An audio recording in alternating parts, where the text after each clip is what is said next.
अम्मा, लगता है कि अब किसी में इंसानियत नहीं रही। तू कहना क्या चाहता है? साफ साफ कह। यूँ बात को गोल गोल घुमाने की कोई ज़रूरत नहीं है। मैं तो साफ साफ ही कह रहा हूँ, पर लगता है आप समझना नहीं चाहती। एक दिन परेशान होकर अमर ने माँ से गुजारिश की, अम्मा, काम वाली गई तो कम से कम घर के नौकरों में से किसी एक को कहो कि सब्जी कटवाने, आटा गूँथने में की मदद करे। आजकल धर्म तो रहा ही नहीं, जाति बिरादरी जैसे बातें भी भूल गए। अब क्या बिना नहाए धोए नौकर चौके में घुसेंगे? इस पर अमर का स्वर ऊंचा हो गया था। अम्मा, दोनों भाभियां मुझसे उम्र में बड़ी है, इसलिए उनके बारे में कुछ नहीं कहता, पर सजल तो थोड़ा बहुत घर गृहस्थी के कामों में हाथ बटा सकती है। कभी आपने सोचा है आपके लाड़ प्यार से वह कितनी बिगड़ती जा रही है? इसे भी तो दूसरे घर जाना है। क्या यह ठीक है कि घर की सभी औरतें हाथ पर हाथ धरे बैठी रहे और बेचारी अंजलि ही घर के कामों में जुटी रहे?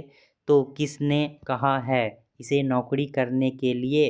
घर में इतना कुछ है कि आने वाली 7 पुश्तें खा सकती है। वैसे माँ, है तो यह छोटे मुँह बड़ी बात, पर हम भी सजल को इसलिए पढ़ा रहे हैं ना कि वह स्वावलंबी बने। अगर उसकी ससुराल में लोग भी उसके साथ वैसा ही सलूक करें जैसा आप लोग अंजलि के साथ करते हैं तो कैसा लगेगा आपको? सजल की तुलना अंजलि से करने का अधिकार किसने दे दिया तुझे? वह किसी छोटे घर की बेटी नहीं है। बेटे के सथे हुए आग्रह के स्वर को तिरस्कार की पैनी धार से काटती हुई अम्मा चीखी। अमर उसके बाद एक पल भी नहीं रुके थे। स्तंभित अंजलि को लगभग घसीटते हुए घर से चले गए थे। बैंक से कर्ज लेकर नया घर बनवाया और एक नई गृहस्थी बसा ली। दोनों ने एक मारुति जेन गाड़ी भी किस्तों पर ले ली। लेकिन अंजलि खुश नहीं थी। बार बार यही कहती, मेरी वजह से तुम्हारा घर छूटा। अमर उसे समझाते, जहाँ तुम्हारे लिए कोई जगह नहीं, वहाँ अपनी जगह बनाने के लिए क्यों परेशान होती हो? 6 महीने बीत गए। प्रसव पीड़ा से छटपटाती अंजलि अस्पताल पहुंची। ससुराल से कोई नहीं आया। सहकर्मी डॉक्टरों ने देखभाल में कोई कमी नहीं रखी थी। माँ, पापा और रोहित एक पल के लिए भी वहाँ से नहीं हटे थे। फिर भी अंजलि के मन में एक कसक सी थी कि कितना अच्छा होता अगर अमर के घर से भी कोई आता, उसके सिरहाने खड़ा होता। नामकरण वाले दिन उमा दीदी अपने दोनों बेटों के साथ आई थी। उम्र में वह अमर से 10 साल बड़ी थी, फिर भी वह अंजलि से हम उम्र सहेलियों की तरह ही मिली। पर जब अम्मा भैया भाभी में से कोई नहीं आया तो अंजलि की रुलाई का बांध फूट पड़ा। वह उमा दीदी के कंधे पर सिर रख बोली, दीदी, मैं तो सोचती थी बच्चे के आने के बाद सारी दुनिया अपने आप मिटती चली जाएगी, पर ऐसा कुछ भी तो नहीं हुआ। 1.25 महीने बाद मुन्ने को लेकर उसी चौखट पर पहुंची अंजलि जहां से कभी अपमानित होकर वह लौटी थी। अमर ने उसे रोकना चाहा, पर वह नहीं मानी। देर सवेर बेटे के लिए तो मोह जाग सकता है, बहू तो पराए घर की होती है, उसे तो स्वयं ही परिवार में जगह बनानी होती है। यही विचार था मन में। वह ससुराल पहुंची तो अम्मा घर पर नहीं थी। दरवाजे पर ही बड़ी भाभी की 6 साल की बिटिया पायल और ननद सजल मिल गई। देखते ही अपरिचय के भाव तिर आए थे। सजल तो अंदर चली गई, पायल वहीं खड़ी अंजलि का चेहरा ताकने लगी। पहचाना नहीं क्या?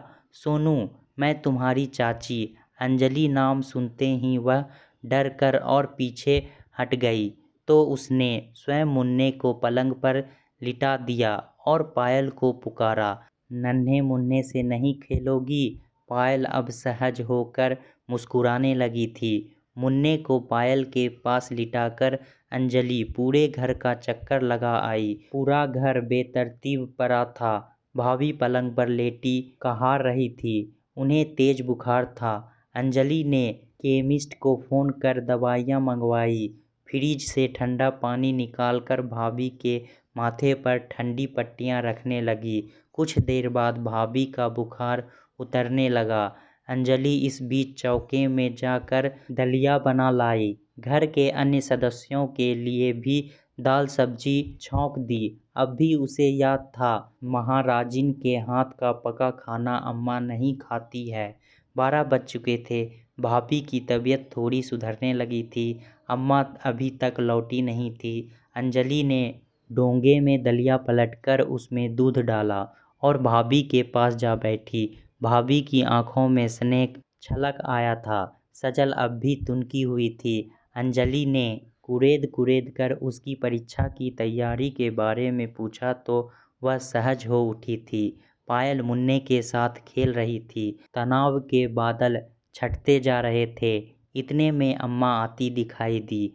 अम्मा की बेरुखी अब भी पहले की तरह कायम थी। उन्होंने एक उड़ती सी नज़र मुन्ने और अंजलि पर डाली। अंजलि ने खुद उनकी गोद में मुन्ने को डाल दिया था। उसे अब भी विश्वास था कि स्नेह की आँच से मन में ठोस हुई भावनाओं को पिघलाया जा सकता है। पोते को आशीर्वाद नहीं देंगी? उसने अम्मा की आंखों में झांका। उन्होंने सोने का सिक्का पोते की हथेली पर रख तो दिया, पर वैसा अपनापन अम्मा ने नहीं दिखाया जैसा अंजलि चाहती थी। घर लौटने के बाद भी अंजलि बराबर बड़ी भाभी का हाल चाल पूछती रही। परहेज और दवा के बारे में भी बताती रही। उसकी सद्भावना के आगे बड़ी भाभी नतमस्तक हो उठी। फ़ोन पर ही सिसक उठी और बोली, अंजलि हमें माफ़ कर दो, बड़ी ही बदसलूकी की मैंने तुमसे। भाभी बात ही कर रही थी कि तभी सजल ने फ़ोन छीन लिया था। भाभी मुन्ना कैसा है, भैया कैसे हैं, वहीं बैठी बैठी सबके बारे में पूछती रहोगी या घर आकर मिलोगी भी? उस दिन के बाद से सजल और पायल जब भी समय मिलता मुन्ने से खेलने पहुंच जाती।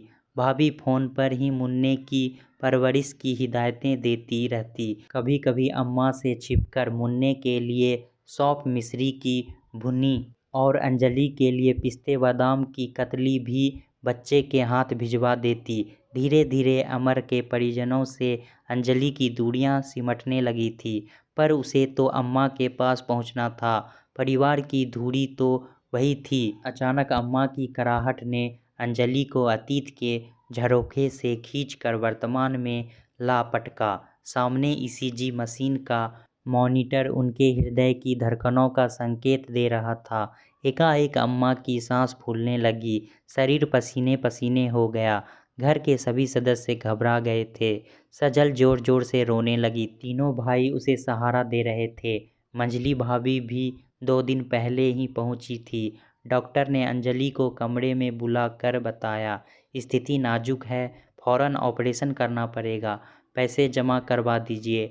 अगले कुछ पलों में अंजलि डॉक्टर शेरावत के साथ ऑपरेशन थिएटर में थी। अमर दोनों भाइयों के साथ बाहर चहलकदमी कर रहे थे। बड़ी भाभी मुन्ने को गोद में लिए हैरान परेशान सी इधर उधर डोल रही थी। माँ के दूध पर पलटने वाला बच्चा 3 घंटे से सिसक रहा था। कुछ ही देर में तीनों भाई, दोनों भाभियाँ, उमा दीदी, सजल बाहर लगे पेड़ की छाया में बैठ गई। भाभी गहरे मौन सागर में डूब सी गई। सजल उन्हें सचेत करती हुई बोली, क्या सोच रही हो भाभी?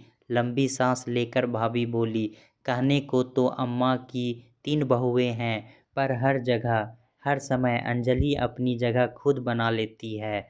बेचारी बिना रुके हर वक्त दौड़ भाग करती रहती है, फिर भी उठते बैठते अम्मा उसे कोसती रहती है। सच, हम सब ने उनके बारे में कितनी गलत धारणा बनाई हुई थी। ऑपरेशन थिएटर से जब अम्मा को ऑपरेशन वार्ड में लाया गया तब तक सांझ घिर आई थी। अंजलि मुन्ने को लेकर घर चली गई थी। भूख से बिलबिलाता बच्चा रो रो कर हलकान हो उठा था। संक्रमण की वजह से किसी को भी अम्मा से मिलने की अनुमति नहीं थी। गहरी नींद के नशे में भी उनके जागते दिमाग में विचार के बादल उमड़ उमड़ रहे थे। अम्मा ने लड़खड़ाती आवाज में अंजलि का नाम लिया तो सभी उनके इर्द गिर्द सिमट आए थे। टूटते स्वर में वह बोली, अंजलि कहाँ है? कमजोरी से फिर आंखें मूंदने लगी थी। अगले दिन थोड़ी हालत सुधरी तो उन्होंने अमर से कहा, मैं अंजलि से मिलना चाहती हूँ। मैंने उसका बड़ा ही अनादर किया और उनकी आंखों से टप टप आंसू गिरने लगे। द्वार पर आई सुहागिन का निरादर किया। अम्मा दुखी मन से कहने लगी, मैंने तो उसे आशीर्वाद तक नहीं दिया और उसने मुझे जीवन दान दे दिया।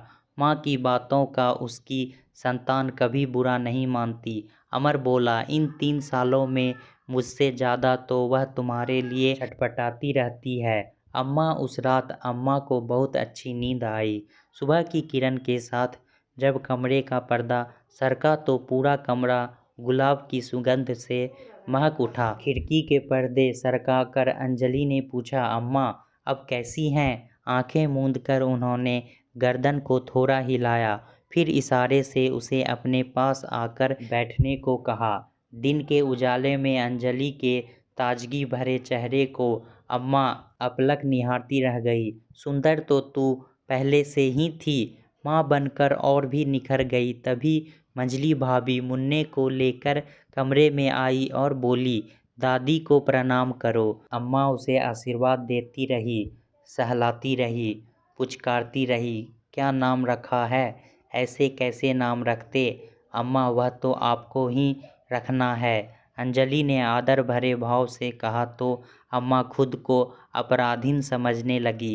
हृदय की पीड़ा के तिनकों को आंसुओं से बुहारते हुए वह दृढ़ स्वर में बोली, इस रविवार को मुन्ने का नामकरण समारोह हम सब मिलकर अपने घर पर मनाएंगे। जिस चौखट से तुम अपमानित होकर निकली थी वहीं पर रोहित पाने के लिए लौटेगी। अम्मा की आंखें नम हो उठी। ना जाने कब आंसू के 2 कतरे टपक कर अंजलि की हथेली पर टपके आंसुओं से मिल गए। अंजलि को महसूस हुआ कि ससुराल की देहरी पर उसने आज पहला कदम रखा है।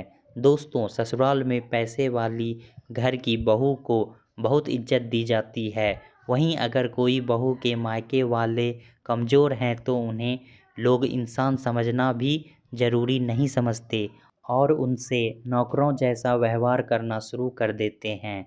घर की बहू को तौर तरीका तो सिखाते हैं पर बेटियों को अच्छे संस्कार देना भूल जाते हैं, क्योंकि वह बड़े घर की बेटी होती है और बहू छोटे घर की। हमें समाज से यह भेदभाव हटाने का प्रयास करना चाहिए। दोस्तों, कहानी कैसा लगा हमें कमेंट में ज़रूर बताएं। इसी तरह की पारिवारिक कहानी सुनने के लिए हमारे चैनल को सब्सक्राइब करना ना भूलें। धन्यवाद।